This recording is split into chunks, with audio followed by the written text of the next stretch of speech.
Ogni anno sono sempre diversi, ma i presepi realizzati da Piera Farina Secchi, originaria di Ozieri, ma oramai sassarese d'adozione, si fanno apprezzare sempre per i particolari. Anche quest'anno la signora Piera ha creato quella che può essere tranquillamente definita un'opera d'arte. La Basilica del Sacro Cuore ha ospitato infatti per il periodo natalizio il presepe che la signora Farina Secchi ha realizzato utilizzando materiali di risulta, tra i quali anche parti di mosaico e altro materiale avanzato dalla costruzione della stessa basilica.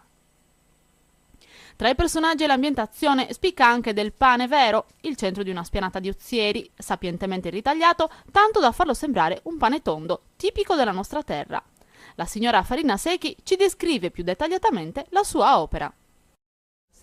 Allora, certo, il presepe è questo che vediamo qua, questo che ho fatto io. Innanzitutto è un presepe molto semplice, con materiali di recupero che io trovo o nella soffitta o nello scantinato della chiesa. Io, come si vede qua, la grotta è stata fatta da un vecchio vaso, questo però l'ho trovato nel giardino, un vecchio vaso rotto. Ho usato poi delle vecchie scatole che ho trovato e lascio tutte a vista perché, a modo che si veda come è fatto il presepe. Ad esempio, altro materiale di recupero che ho trovato sono questi vecchi mattoni che facevano parte un tempo di una parte della chiesa.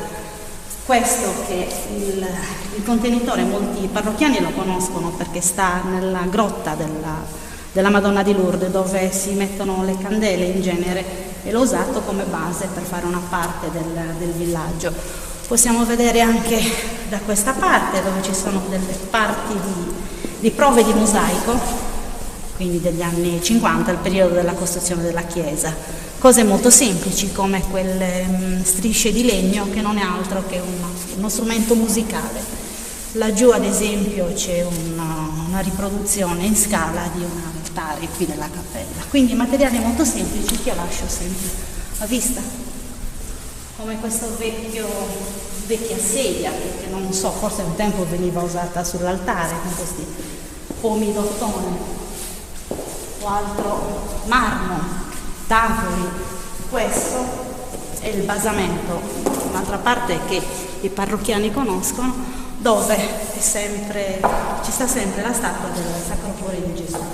Anche questa è una parte della chiesa, però che conoscono in pochi, che sta su, che è una scaletta che dà la possibilità di accedere a una finestra che dà sull'altare della chiesa.